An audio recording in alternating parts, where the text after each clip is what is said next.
குட்டிப்புலி கூட்டம் நேயர்கள் அனைவருக்கும் வணக்கம்.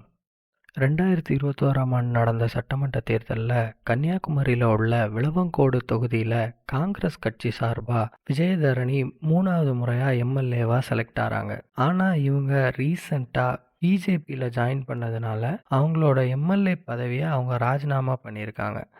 இப்போ பார்த்தீங்கன்னா, இந்த விளவங்கோடு தொகுதி காலி இடமா அறிவிச்சிருக்காங்க. இந்த இடத்துக்கான இடைத்தேர்தல் பார்த்தீங்கன்னா, 2026ஆம் ஆண்டு நடக்கிற நாடாளுமன்ற தேர்தல் கூட சேர்த்தே இந்த தொகுதிக்கான இடைத்தேர்தலையும் நடத்துறதுக்கு எலெக்ஷன் கமிஷன் பார்த்தீங்கன்னா, முடிவு பண்ணியிருக்காங்க.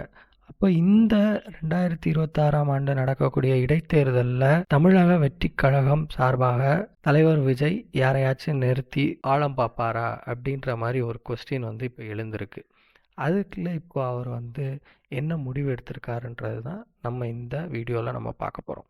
தமிழக வெற்றிக் கழக நிர்வாகிகள் இது சம்மந்தமாக 2 விதமான வாதங்களை வச்சு விவாதித்தாங்க. அதில் ஒன்று என்னன்னு பார்த்தீங்கன்னா, 2026ஆம் ஆண்டில் நடக்க போகிற சட்டமன்ற தேர்தலுக்கு இது ஒரு ட்ரையல்ஸாக யூஸ் பண்ணிக்கலாம். இதில் நம்ம எவ்வளோ ஆழம், நம்மளோட பலம் எவ்வளோ இருக்குது, நமக்கு யார் யார் வாக்களிப்பான்றதை தெரிஞ்சுக்கிறதுக்கு இதில் ஒருத்தரை நிறுத்தி நம்ம ஒரு ட்ரையல்ஸ் பார்க்கலாம் அப்படின்ற மாதிரி ஒருத்தங்க ஒரு விதமான வாதத்தை வச்சப்போ, இன்னொருத்தங்க என்ன சொல்கிறாங்க அப்படின்னு பார்த்தீங்கன்னா, இடைத்தேர்தல்ன்றது எப்போவுமே ஆளுங்கட்சிக்கு சாதகமாக ஆளுங்கட்சி அவங்களோட அதிகார பலம், பணபலம் இதெல்லாம் பயங்கரமாக யூஸ் பண்ணி தான் அந்த இடைத்தேர்தல்ன்றது நடக்கும். ஸோ அங்கே இப்போ நம்ம ஒரு நிர்வாகியை நிறுத்தி அதை டெஸ்ட் பண்ணுறது எந்த வகையிலையும் நம்மளோட பலத்தை அது தீர்மானிக்காது.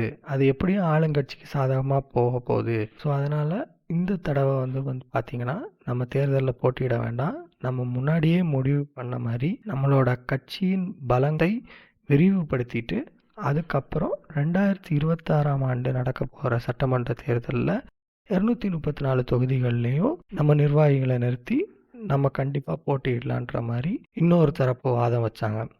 தலைவர் விஜய் பார்த்தீங்கன்னா, இந்த 2வது வாதத்துக்கு தான் அவர் ஓகே சொல்லியிருக்காரு. அதனால் 2024 நடக்க போகிற இடைத்தேர்தலில் தமிழக வெற்றிக் கழகம் சார்பாக யாரும் போட்டியிட மாட்டாங்கன்றது உறுதியாயிருக்கு. இப்போ தலைவர் விஜயின் இந்த முடிவை பற்றி நீங்கள் என்ன நினைக்கிறீங்கன்னு கமெண்ட் பாக்ஸில் தெரிவிங்க.